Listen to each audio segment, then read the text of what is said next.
Mickey, Jerry, Speedy, Pinky, Pimpity? From man's earliest drawings of pen on paper, the littlest of mice have played big parts in the animated world of cartoons. They can be cute and cuddly, or tough as nails. They may stay close to home, or go on grand adventures. Some might be easy prey. Others are courageous heroes. One has even aspired to take over the world. As even the tiniest of these tales has proven, great things do come in small packages.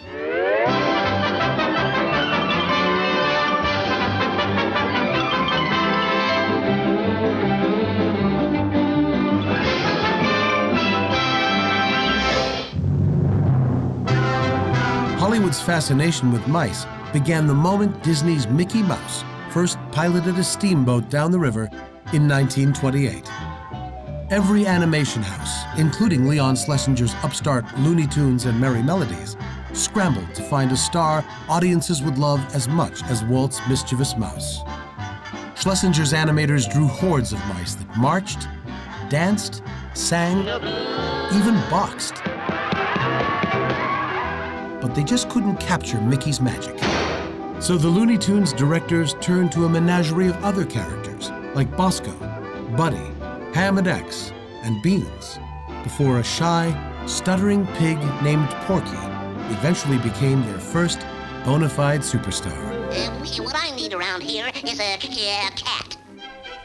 But a young animator turned director named Chuck Jones wanted to take Walt head on. He admired Disney's charming Silly Symphonies characters and decided to draw his own inescapably sweet mouse, Sniffles. In Naughty But Mice, Sniffles was cute, unassuming, and always curious. With his large head, big round eyes, signature smile, and little boy clothes, his design was much more human than his cross-studio rival, Mickey.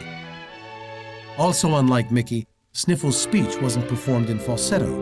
There, that's better. The voice of comedienne Margaret Hill Talbot lent a natural, childlike quality to the character, setting him apart from the other zany Looney Tunes stars. It's plain to see the great outdoors is calling me. Ah! Chuck Jones directed Sniffles, often with his pals the Bookworm and the Brave Little Bat, in 12 adventures, most of which highlighted his innocence whenever he was faced with danger. There's nothing here to hurt you. There's nothing at all to worry about. The cartoons may have been tame compared to the antics of Porky and Daffy Duck, but they allowed Chuck to showcase his ability to realize character through facial expressions.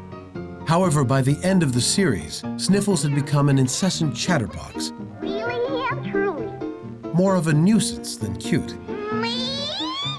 So Jones retired the little mouse in search of more hilarious characters. He found what he was looking for in a pair of wisecracking rodents from Brooklyn named Hubie and Bertie. Chuck intended these mice to be funny, not cute. They may have looked nearly identical, but like all great comedy duos, Hubie and Bertie were opposites whose personalities often clashed, and their cartoons were intensely humor-driven and full of over-the-top gags and jokes. I got it! He got it.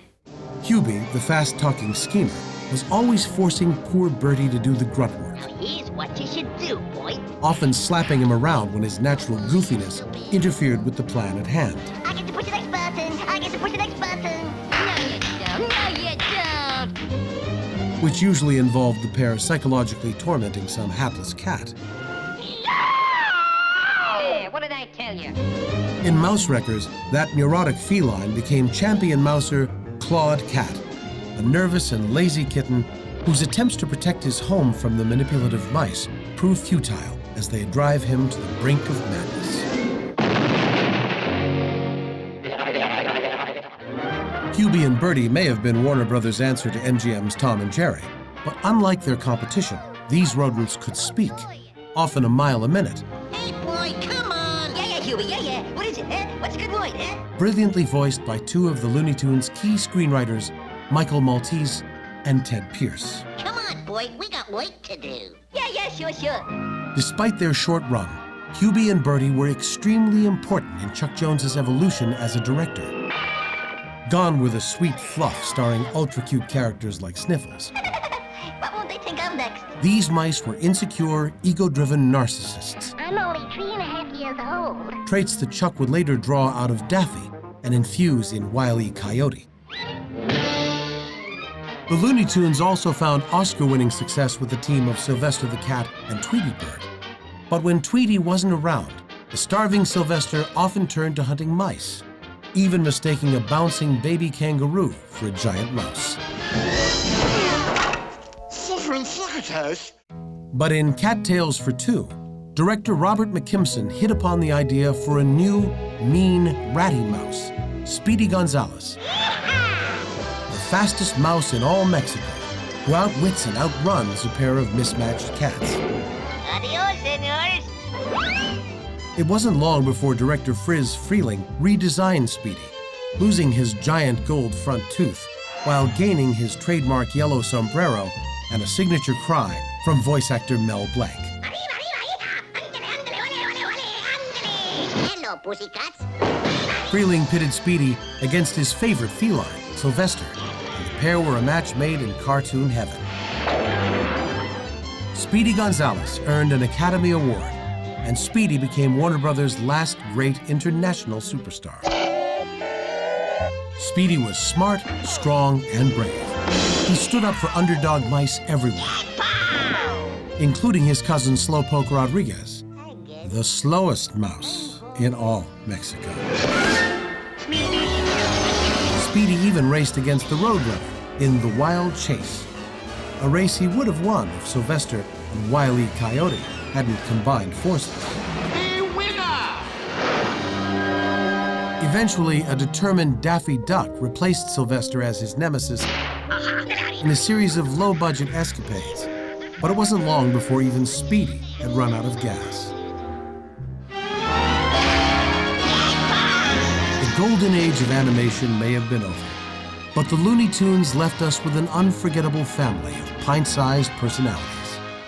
Sniffles, Little Blabbermouse, Hubie and Bertie, the Honey Mousers, Jack Benny, Merlin the Magic Mouse, and they paved the way for the world-dominating team of Pinky and the Brain. Yes! Proof that no matter how big or small their tails are, the truth is, we all love to root for the little guys. It's pretty nice having a mouse around the house, no?